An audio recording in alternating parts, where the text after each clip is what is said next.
días se dio a conocer una entrevista del expresidente Enrique Peña Nieto en el que ya sale de pues este silencio que había mantenido.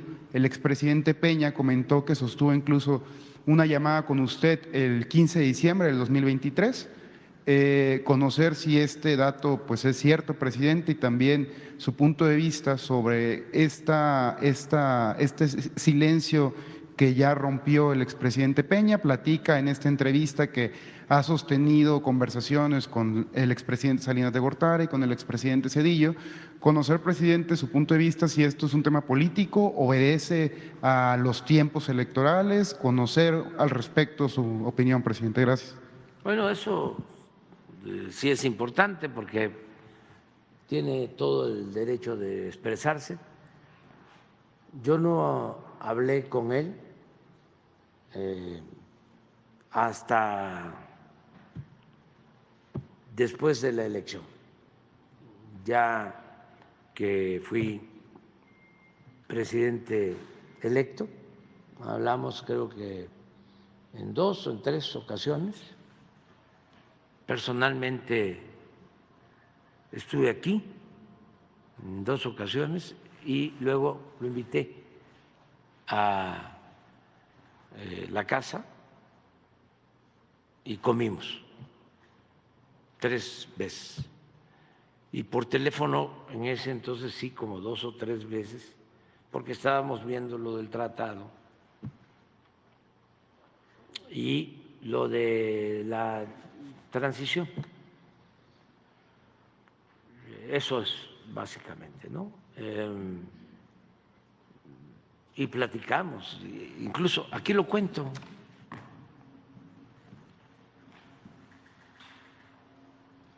Aquí lo cuento.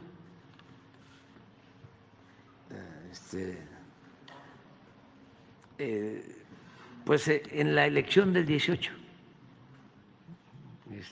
en la parte de cómo estuvo la elección del 18 y cómo le agradecía a él que, a diferencia de Fox y de Calderón, no se metieron abiertamente para influir en la elección en contra mía. Fox hasta lo reconoce, lo ha confesado cínicamente. Y además se probó una vez, y aquí también está, se presentó una denuncia porque salían de Los Pinos mensajes y la autoridad competente en ese entonces aseguró que sí, se había demostrado que salían esos mensajes en contra mía, la guerra sucia, el López Obrador o Andrés Manuel, un peligro para México, salían de Los Pinos, millones de mensajes. Pero que la ley no establecía una sanción precisa, que la ley establecía, aquí lo explico, que solo se podía castigar si era en beneficio de un candidato, pero como no era en beneficio de ningún candidato, supuestamente, en abstracto, pues no se podía castigar. Así que aquí está la resolución incluso. Y con Calderón pues lo mismo, porque se presentó una denuncia por gastos excesivos de campaña del presidente Peña cuando fue candidato, y él tenía toda la información. Y no entregaron la información. Y el Instituto Electoral, no sé quién estaba entonces, pues los mismos, terminaron resolviendo que quien se había excedido en el gasto habíamos sido nosotros, no el licenciado Peña. Pasa el tiempo y viene lo de Odebrecht y el director de Pemex pues declara de que habían recibido dinero porque él estaba en la campaña del licenciado Peña de Odebrecht. Pero ya eran hechos ya consumados. A diferencia de eso, cuando está de presidente el licenciado Peña, van a verlo los de la mafia del poder a convencerlo para que se unan, porque yo creo que esto sí lo podemos decir. Cuando nos robaron la presidencia en el 2006, se unieron dos partidos.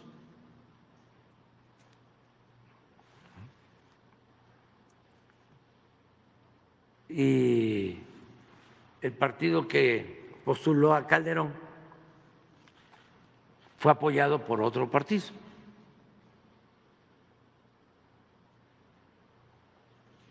Y así se consumó el fraude. 6 años después, en el 12, el partido que ayudó en el 6 fue apoyado por el PAN.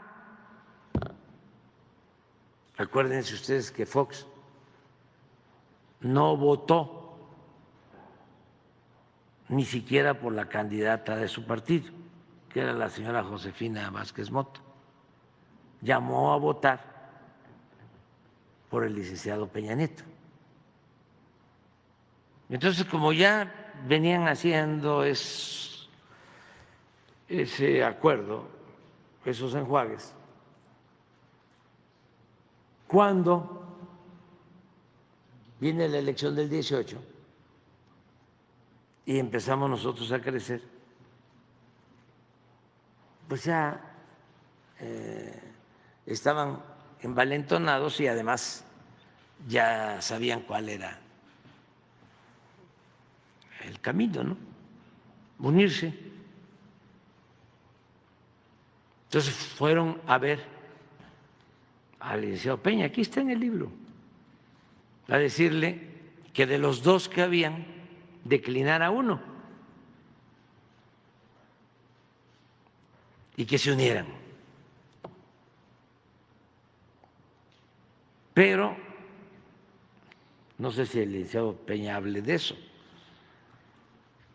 Este grupo que estaban muy engallados, muy empoderados, que se decían los dueños de México,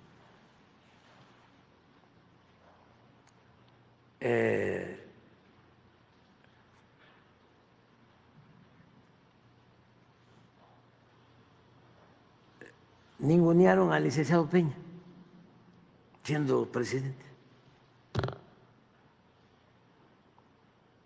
porque hubo la reforma fiscal y no les gustó, porque perdieron privilegios. Sobre todo, esa reforma significó quitarles la posibilidad de no pagar impuestos mediante un mecanismo tramposo llamado de consolidación fiscal, en donde una empresa grande tiene utilidades, pero para no pagar impuestos constituye 5 o 10 empresas donde supuestamente pierde. Entonces, al distribuirse o al contabilizarse ganancias y pérdidas, termina en cero y ya no pagan. Yo a eso atribuyo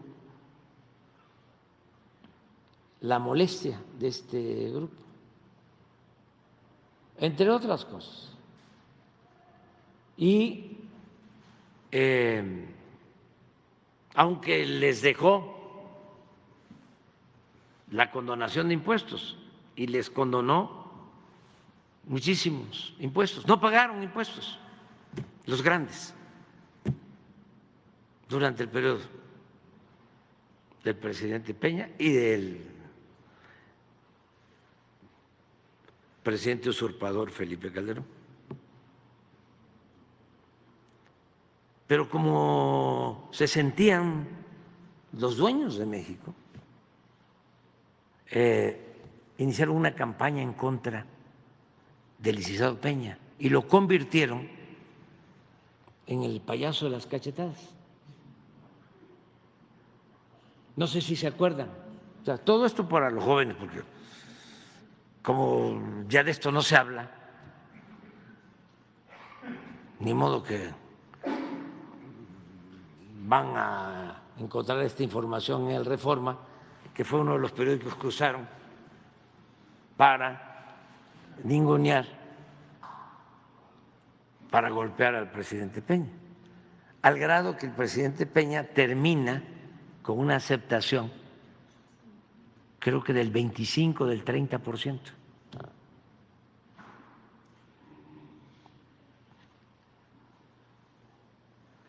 Pero como son muy hipócritas, muy cínicos,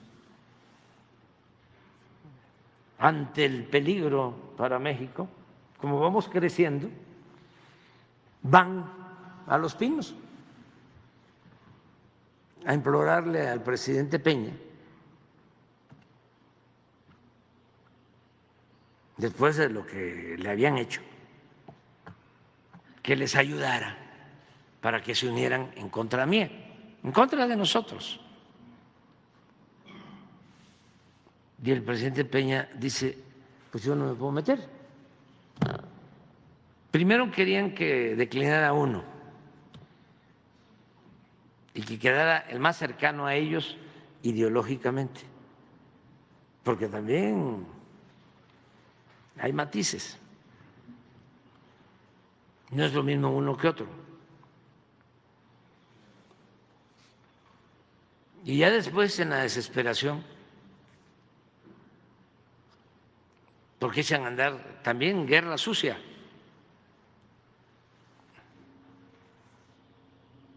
Traen empresarios del extranjero, se reúnen para ponerse de acuerdo, pasan la charola, $1 millón en una reunión.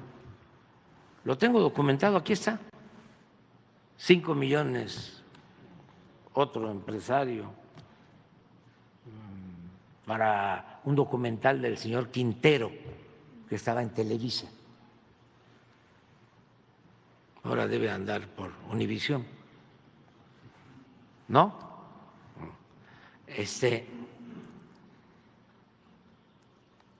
Y pasan la charola y van, y fíjense, en la desesperación, dicen no, y van todavía y le proponen a Eugenio Derbez que quitaban a los dos, y mi garganta profunda me dice eso, y digo, lo voy a poner, pero en el libro, porque yo no puedo decir mentiras, pero voy a cuidar de que no tengo elementos. pero que se dice. Y resulta que hace poco Eugenio Derbez dice que es cierto. Entonces estaba yo contento. Decía, bueno, porque lo mejor es la congruencia, la honestidad y también la honestidad intelectual. Pero lo que sí probé es que llegaron en la desesperación a plantearle a Carlos Slim que él fuera el candidato. Y eso sí lo afirmo porque le pregunté antes de, oye, ¿es cierto que te propusieron? Sí. Pero no te puedo decir más, no quiero más, ya con esto tengo. Entonces, todo eso lo cuento. Entonces, ¿qué le agradezco al presidente Peña? Que a diferencia de Fox y de Calderón, que supuestamente significaban el cambio, él no se prestó para que se agruparan con un solo candidato. De todas maneras, hubiésemos ganado, pero no iba a ser tan fácil.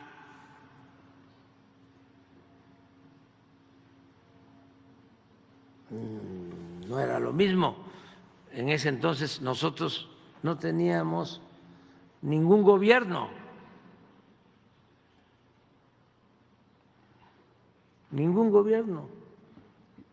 Habíamos obtenido en la elección intermedia, creo que 8% de votación. Fue a pulso, puro pueblo. ¿Por qué estamos aquí? Por el pueblo.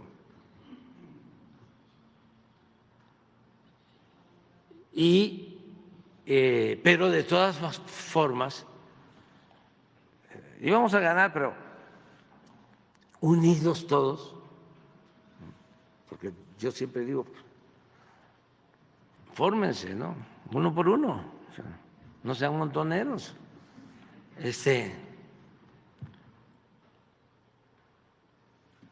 Y a lo mejor no hubiésemos ganado mayoría en el Congreso. Y es importantísimo tener la mayoría en el Congreso, sobre todo la mayoría simple, en el caso de la Cámara de Diputados. ¿Por qué? Porque es la Cámara de Diputados la que aprueba el presupuesto. Es función exclusiva de la Cámara de Diputados aprobar el presupuesto. Y si se tiene el respaldo para la aprobación del presupuesto, entonces se pueden destinar los fondos del presupuesto, que es dinero del pueblo, al pueblo. Si no, era lo que sucedía antes. ¿Quién se quedaba con el presupuesto? Los mismos. Habían moches, también para los jóvenes. Algo increíble. Los diputados que no tienen función para ejecutar obras recibían presupuesto. Si el diputado está para legislar, pues les daban a los diputados sus oficios de inversión, manejaban el presupuesto para construir, reparar calles, banquetas, unidades deportivas, todo el presupuesto de la cultura. Iban los diputados que recibían esos moches con presidentes municipales, con gobernadores. Aquí tengo esto autorizado. aunque fuese un diputado de la Ciudad de México, podía ir con el gobernador o el presidente municipal de cualquier municipio, cualquier estado.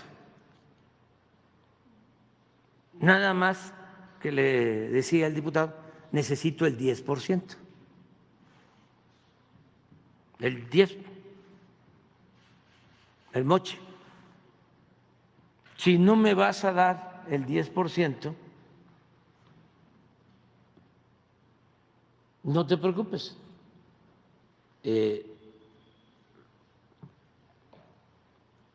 No me des nada, solo que yo te recomiendo a la empresa constructora, la que va a hacer la obra. Así era, pero hace 6 años, al grado que esa eminencia de la política económica, de la tecnocracia, que es el licenciado Carstens, fue 3 años secretario de Hacienda y 3 años consecutivos sacó por unanimidad el presupuesto. Todos los diputados votaron. 3 años consecutivos. Un mago.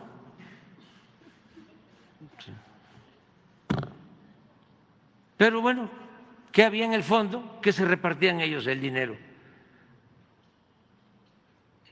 Y pues no le llegaba el presupuesto al pueblo. No es como ahora, que el presupuesto le llega de manera directa a los beneficiarios y se reparte con justicia y llega a millones de familias. Eso no existía. ¿Cuándo le llegaba algo a la gente o volteaban a ver al pueblo? Cuando había elecciones. En ese tiempo empezaba la repartidera, materiales de construcción, frijol con gorgojo, despensas, pollos, patos, chivos, borregos, puercos, cochinos, marranos y dinero en efectivo. Esa era la democracia. La democracia de la apariencia, porque lo que existía realmente era una oligarquía con apariencia de democracia. Era una minoría que dominaba, que tenía confiscados todos los poderes públicos. Entonces, es un proceso el que se tiene que ir haciendo de limpieza. Ya comenzó, va a llevar más tiempo, porque fueron 36 años. El porfiriato fueron 34. ¿Cómo costó desmantelarlo? El asesinato de nuestro apóstol de la democracia, Francisco I. Madero, la Revolución Mexicana, 1 millón de vidas por violencia, por pandemia, por hambre. Nosotros tenemos que celebrar todos que esta transformación la estamos haciendo de manera pacífica, sin violencia. Claro que rechinan y seguirán rechinando porque pues quisieran que se mantuviese el mismo régimen de corrupción, Pero la gente, la mayoría de la gente, ha dicho basta y está contenta. Hoy me dieron a conocer una encuesta del INEGI que hacen en ciudades sobre las autoridades, cómo están valoradas las autoridades en México. ¿No la tienes? Esa. Ya la dieron a conocer, espérate, no vaya a ser que… ¿Ya salió? Ah, no nos vayan a cepillar. Y es nada más en las ciudades y no en todas.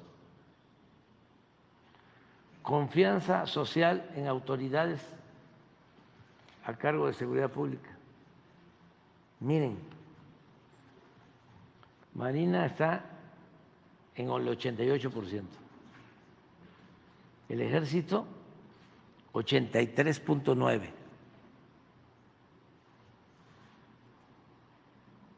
Es importante porque es el primer trimestre de este año que han hecho una campaña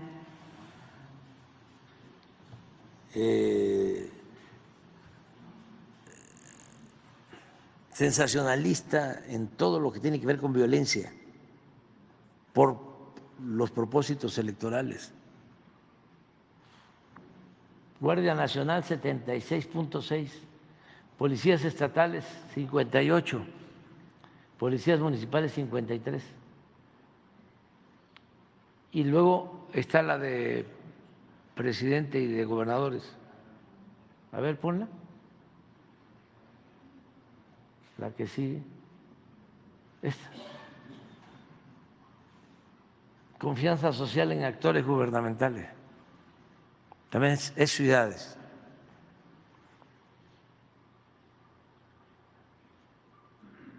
Promedio 6.7 para el presidente, los gobernadores 5.6, presidentes municipales 5.2.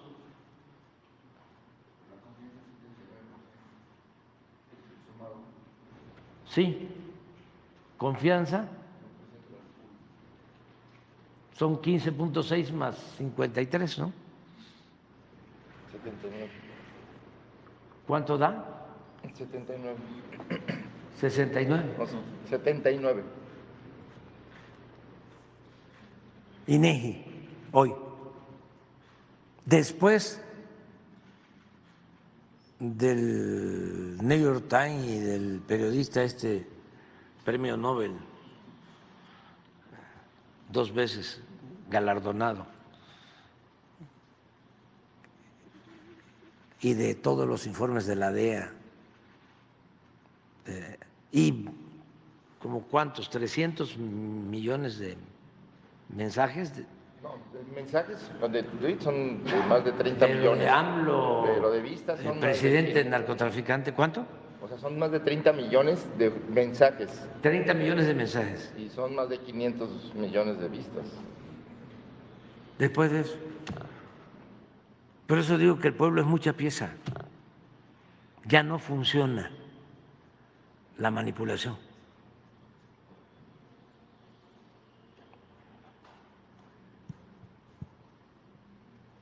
Pero no hablamos de nada de elección ni nada. O sea, si acaso el mensaje es que lo mejor es la democracia.